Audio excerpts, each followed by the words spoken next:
burya gushaka siko gushobora.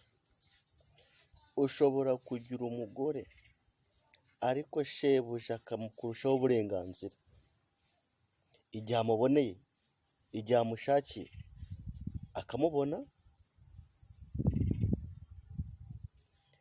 icyo ashatse ko amukorera akakimukorera, nyamara we wamushatse igihe umushakiye si cyo umubonera,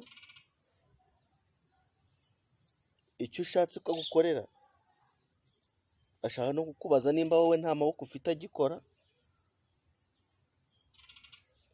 kuko asuzuguye shebuja yamwirukana. Uwagusuzuguye wakora iki?